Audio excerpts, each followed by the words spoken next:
A lot of people think that because they have been a certain person for a long time, they have to remain that person. It's familiar to themselves, but also to others in their environment. But to let that go and give yourself permission to change and tell yourself you're allowed to evolve. And if something no longer fits you, just let it go. A belief, a career, a role, an old dream, just let it go. I think that's a very important step. Another step is to find joy in everyday life. And by that, I literally mean find something that gives you joy and do it every day. And I'm not talking about big things like purpose and finding meaning in life, the really big things, just the simple pleasure in life. And for some people, that's having a cup of coffee and 10 minutes of me time in the morning when everyone else is still asleep, right? For someone else, it's writing a haiku every day. Someone else finds it in their work. It could be anything really, but know what brings you joy and make time for it every day. It's something that I borrowed from Japan. It's a concept called ikigai. I'm a very firm believer in that. I built it into the Transforming Midlife course as well. So to me, that's very important.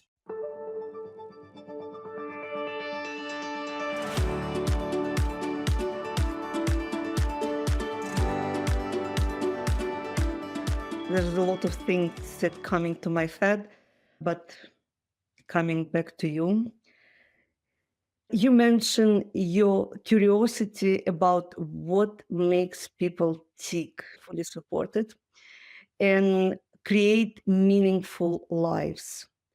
What personal passions or interests do you pursue that contribute to your fulfilling midlife at this point? I'm a person of very simple pleasures, believe it or not. I have a couple of hobbies, but basically the ones that help me to calm my mind, because I'm one of those people whose mind can't stop running day and night. So I do yoga, a lot of yoga to help me quieten down. I do Pilates as well. I like the philosophy behind both of them, especially behind yoga. I notice that learning to breathe helps me calm down and brings me back to myself. And then something else that it's not a hobby, but I've noticed that I spend a lot of time with my children. I've got 2 kids. I was very late in life to actually have kids, so they're still pretty young. And spending time with them as well, again, to me, that is what brings me joy in my life, even though sometimes I could just kill him. But generally, it's what really brings me joy in my life. So that would be my answer. It's maybe not exactly what you were thinking of, but that's really It's what it is. And I would agree that the meditation, yoga, exercises, it's just necessity for the wandering minds like ours. I have already grown up children, but they're still children. Okay, you have time to discover it. And what sets Midlife Crossroad Academy apart from the other midlife coaching support programs out there? What is a core message or philosophy, which you already started to speak about, but what is a core message or philosophy that you want to instill in those going through this stage as a your program, and actually in what format you're delivering it? the whole business is built around one big belief that I have, and that is that midlife is not the end, it's the beginning, right? So everything is focused around that. How to help people start in midlife, how to embrace the challenges, how to understand what they're going through. So to me, that's the new beginning. So the way that I do that at this very moment is through an online program called Transforming Midlife. And that online program is something that people take in their own time. It's self-paced, so you just do that in your own time. And it's packed with everything that I've learned about midlife. It blends that psychology, business, even social science, marketing, change management. It's a really comprehensive program to give midlifers the tools and insights that they need to take control of their lives. And it is built around the three core pillars that I mentioned before. So the self-awareness, navigating transitions and change, and then learning to look at the positive aspects of getting older, of aging. I also offer a whole range of ebooks, some masterclasses. Like, for instance, I've got one on the website at the moment that is free, that is about resilience, building resilience, because especially in this day and age, you notice that people are struggling to be resilient to change because there's so much happening, as you said before, political, economical, everything is changing and people feel very insecure because of that. So I guess the main thing that I would say, sorry, no, I want to come back to it. At the moment, it's still all self-paced, but I am working on making it a program that you can take where you then also have me as a coach at certain space in the program where we would come in and do a workshop with the participants as well. That is still for the future, the near future, but that hasn't been launched yet. So what I can maybe say to the viewers and the listeners is to have a look at the website, midlifecrossroadsacademy.com. They can find resources, tools, blog posts that will help them better understand midlife and the challenges, and also have a look or connect with Midlife Crossroads Academy on social media. I share information and inspiration on Facebook and Instagram, or you can follow me personally on LinkedIn. That's possible too. Thank you. I will share your website as well in the description. Listening to you and finding a lot of similarities, somehow I get a question. Since it's online business, you open, as far as I understand, for the people from different cultures who can find you. Do you apply some, I don't know, localization, or you take in account cultural differences between midlifers coming from the different cultures, countries, but they have the same kind of the same issues, but with a different cultural background can be probably addressed differently? They could be, yes, I totally agree. Having lived in different cultures, I know there are differences. But at the moment, the program it doesn't necessarily take that into account yet. But yes, I'm very aware of that. I do actually have a lot of followers from India look very differently at midlife. Although, as you said, the questions, the challenges, they're always the same. But of course, there's some countries where, as a woman, for instance, your opportunities might be a bit more limited than in other countries. So yes, of course, there will be cultural differences. But then I always think, okay, even if the path is different or the goals might be different, but the process will still be the same, right? The questions that you go through, the process of solving is still the same. It's just that the end result might differ depending on the country that you're in. How do you envision the academy evolving and impacting individuals in the next couple of years? And today, every month, it's like here speaking about changes. And so I believe as we should adapt probably our services, yes, our product, or like what you would say, because it's what I'm thinking now about my next season, what I would do, what you would say about Midlife Crossroad Academy. Yeah. Oh, I've got so many plans. As I said, I would like to slightly change the purely self-paced course now into a program where there would be live interaction. The next step would, of course, be to organize face-to-face in real life retreats style, so I can actually have people around me, one-on-one coaching as well. And something else that I would really like to do is go into businesses and help them to use the midlifers that they have, the employees, in a better way. Because we all know in companies, once you reach a certain age, there's a big risk that your career won't go up anymore. The training opportunities will become less because why invest in someone who's 50?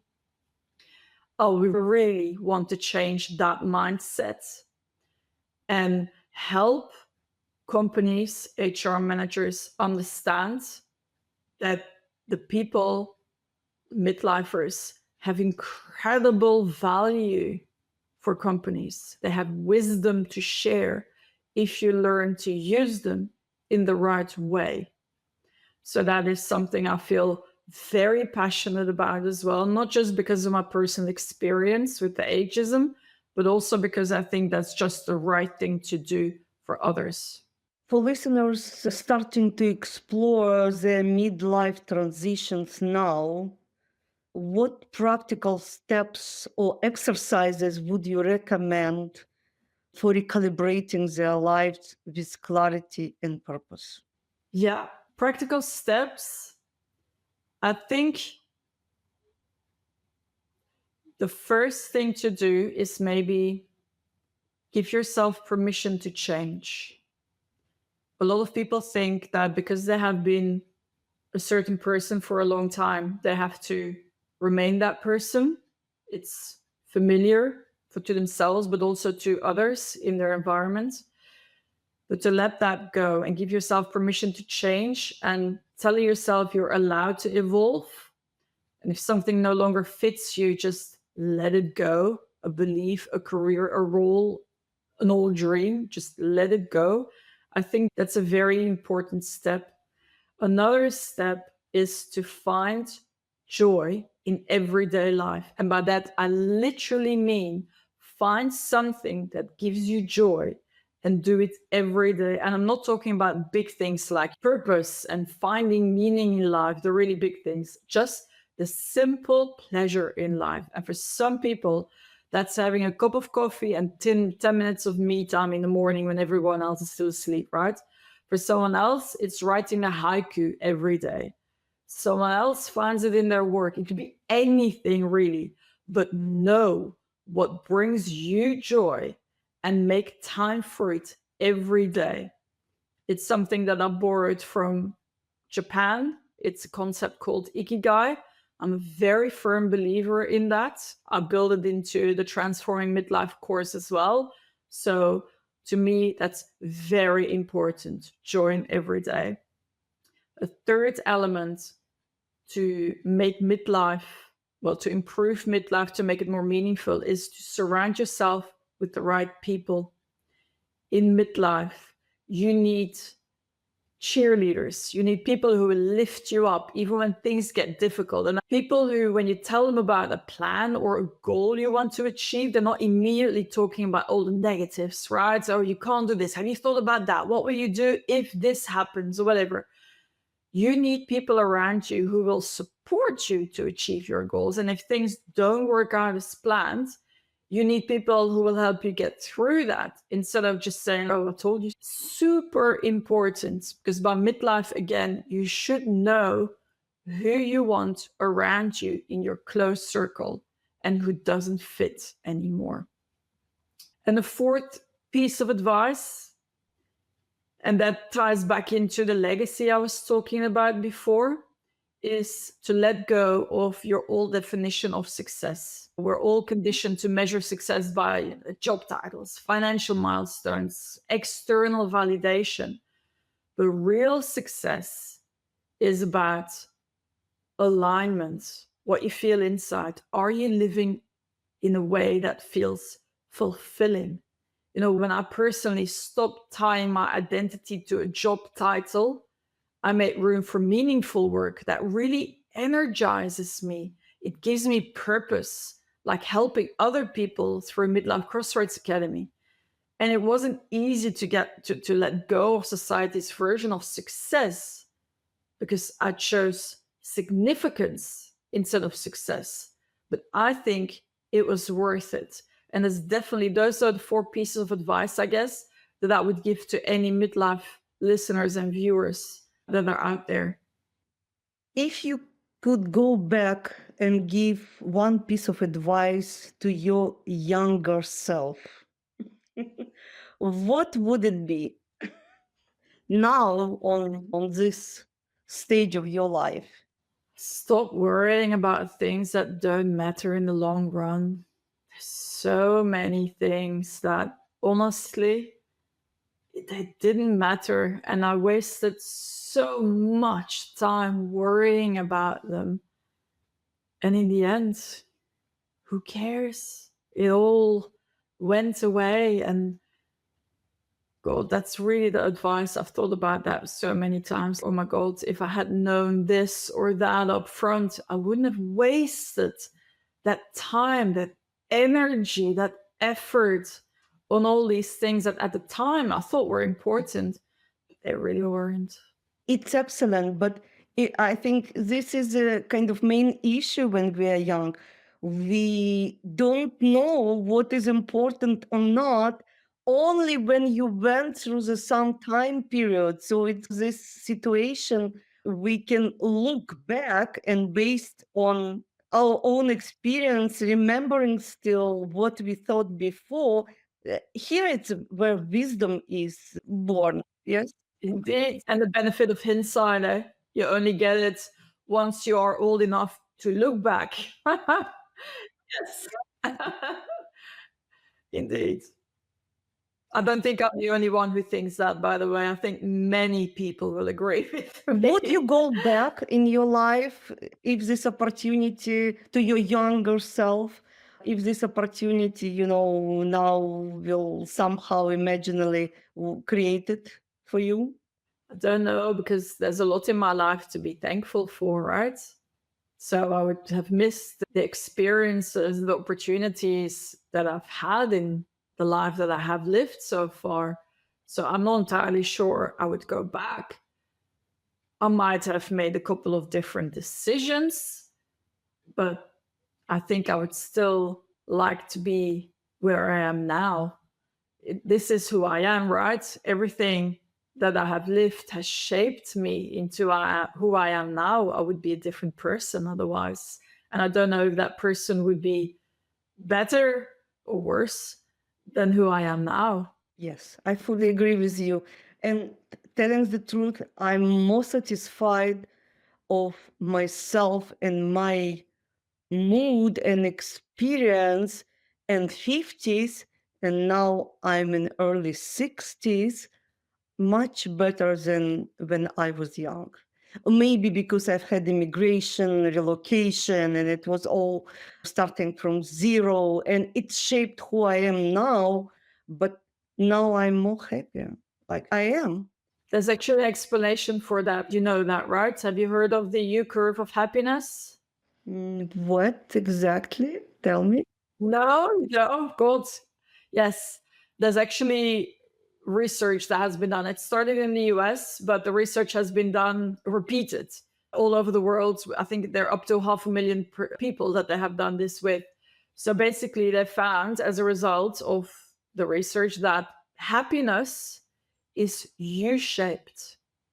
So in your 20s and 30s, you are at your happiest top. But during life, you're building your life and all of that, you're happy. But then late 30s and 40s, mid 40s, you sit at the bottom of happiness, the bottom of the U curve, because by then you've had a reality check, all the expectations that you had when you were younger, you now realize that either that didn't happen or it's all very tough. You had a couple of knocks in your life and a couple of failures, whatever, disappointments. So you sit at the bottom. That's really where midlife is, huh? That's midlife. And most people, when they are in midlife and they feel like dissatisfied or really unhappy, they always think that the curve will go even further down and they will become less and less happy or more and more unhappy. But that's not the case. That's not what that research found. It found that in your 50s and definitely your 60s, the curve goes steep up again, and you become happier, and your expectation of, how happy you think you will be in a couple of years, it reduces, but actually it's very close to reality. People always say in their early 60s, oh, I don't think life can get better. But then life gets actually much better than what they had expected it to be. And it makes them even happier. So the U curve of happiness explains why we feel what we feel in midlife. And you, in your early 60s, you feel better again. This research, this has been proven to be a thing. I have seen this U-turn, I would say, but you very beautifully describe it. And as far as I understand, why it's happened for me, at least, because we more appreciate the small daily things of happiness. We, from the big, and I was inclined always to philosophy, psychology when I was young, at least I had interest in it. Like after having several circles in this field and still having interest to it, we're going back to our day-to-day life to appreciate small things that life offers us.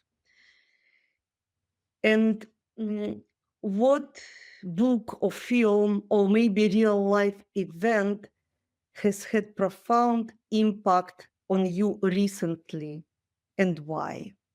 Oh, that's a difficult question, I find. Sorry, I didn't want to broke your happiness, but something, some event, some observation, some, because with me it's happened to daily lately. Events, global events. What was for you? What is for you? But the global events, I mean, what's happening right now in the world, of course, has a big impact on me as well, but maybe not always in a very big way. It's where our resilience is tested. It's where we see that we need to work probably on ourselves and how to adjust to it. It's what I'm saying myself. Yes, it's also a bit of a worry for me because what's happening out there is making me question how to raise my kids. For instance, I raise my kids to be nice people, but and I realize that maybe having nice kids is not the best thing for them. Maybe they need to be toughened up and become a bit harder to really thrive in the world that we see now. Things like that are really on my mind. Like, what do I do to prepare my children, my legacy in this world? How do I prepare them for the world out there? What kind of features do I want them to build?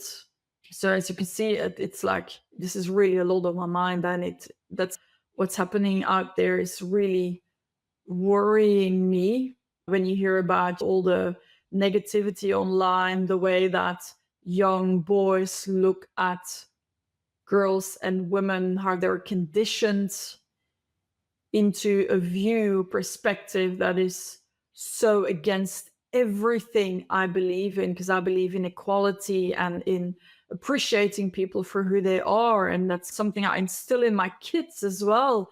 We're all the same, really. We can all achieve the same. And then my son comes home and he says something. I mean, he's only 11. And then the brother of someone in the class has said something, like the older brother, something really negative about girls. And my son repeats it at home. And I go like, where do you even hear that? Oh yeah, the brother said that Andrew Tate said blah blah, and you go, it's so not who I want you to be, my boy. This, you need to start questioning this. But how do you teach your kids that with everything that they learn and hear? In you can't control every second of their life. In internet, sometimes it's just sewage. Sorry. It's ugly. It is. Yes. Sorry. It's No, but my two daughters are adults now, and I see actually the results of how I raise them to be good and polite, and when they have realistic meeting with day-to-day challenges. And I understood that even before, that you should be more rough, I would say, or you should have open mind, but it's easy to say than do when you bombarded as a young person with all this internet and you look for your peers confirmation or to be part of the circle. And it's a big topic for other conversation. And for us midlifers who were shaped on the different ideas, yes, and different understanding how relationships should be between men and women, between people in society, it's a big shock again, and we somehow need to adjust to it at the same time, not to losing ourselves. Yes. Yeah, indeed. But it's a very fine line, eh? Because I said I can teach my children to be nice and think of other people first before you think of be altruistic. But on the other hand, maybe I should tell them, like, if you really want something, you just put your fist on the table and say, I want this, and then people will listen. Maybe I should think more along those lines and go, okay, toughen them up. And it's, yeah, I know, but it goes against everything that I believe in. I'm like, oh God, where do I find the balance between the two? How do I prepare them for life? Ideally in a nice way, but then I don't want them to be pushovers either. So yes, maybe the middle. Yeah, somewhere in the middle. Golden middle to find the balance, but it's not easy to do. And lastly, what empowering message or advice would you like to leave to our midlife listeners about embracing and redefining changes in midlife? You're not too old. It's not too late. And you can still do it. Thank you very much. And it was conversation with Tamara Cortoos. And I'm very thankful for your time and wisdom and ideas shared today. Thank you, Tamara.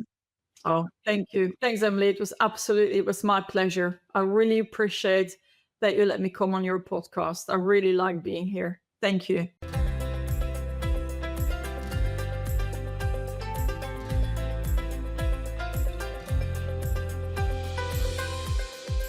This is the end of today's episode of Age of Reinvention.